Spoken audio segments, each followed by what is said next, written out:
by the former CEO of Dunkin' Donuts, and he gave this great speech about how he succeeded in American business, and the one thing that struck out for me was his closing words, and it was, it's going to be the A students that'll work for the B students when you guys get older. And this is a mentality that I don't know if we have, you know, as Indians or Indian Americans. We're always like, go to Harvard, you know, go to Stanford.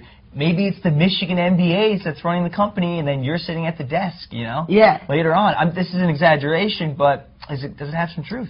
Yeah, I mean, there seems to be a trade-off between brains and social skills, and India is really trying to battle that by saying, hey, we got the brains, and we're going to start being the ones who are the most suave and savvy in the business world. I'm really excited to see what happens with it. Yeah.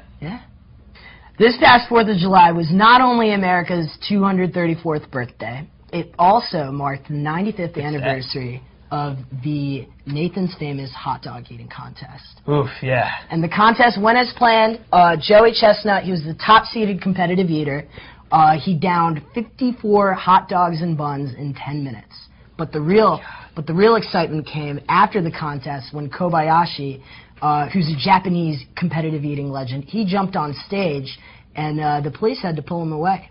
Yeah, I hope all that turns out well for him, because he's a great guy, great competitor. He's a fun guy to watch. He is, and you know he's actually very cut, very in shape, which is surprising for someone that's a competitive eater. Yeah, it's crazy. Anyway, though, this is funny because it represents, like, a very classic American pastime. No, at the same time, right. I don't know if our viewers kind of share into this or kind of understand this. You're not too crazy about the hot dog eating contest, are you? I'm not really, though. That's the thing. Let me just read a quote that sums up kind of what I think. Contestants dunked, shoveled, smooshed, and generally got hot dogs all over their faces. Gagging noises abounded, wrote a local blogger who was at the event. This event is gross. People vomit. It's sponsored by Pepto-Bismol. It's kind of disgusting. America, we love the sport. We love the competition. We love the vulgarity of it, which is why I think it's so popular, but it kind of grosses me out a little bit. I mean, I love it. I think you might be taking it a little bit too seriously, and you know, your tummy does get sensitive, so those kind of things do scare you. You know my tummy pretty well. But I really like it, and I think the hot dog eating contest means a lot for Coney Island. I mean, this is a historical place in America that for the past 200 years it's been a beach resort, amusement park, and with all these real estate tycoons in there, there are actually some real estate tycoons threatening to demolish historical landmarks there. I think Nathan's Famous hot dog eating contest brings good to Coney Island, as long as other people are visiting there for the hot dog eating contest. Brings viewers.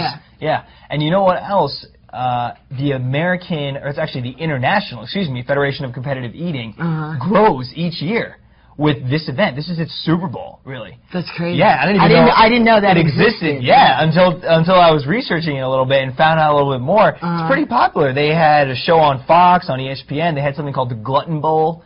This kind of reminds me of Texas Hold'em, the poker craze that started, 4 or 5 years ago, and how that really took off. These really are kind of phases. These are kind of niche. I hope it doesn't phase out, but yeah, I mean, if they had a Laddu contest, I would be there. I'd be the first one to sign up. You're right. Your stomach can handle those Laddus. Exactly. So if they had that, sign me up.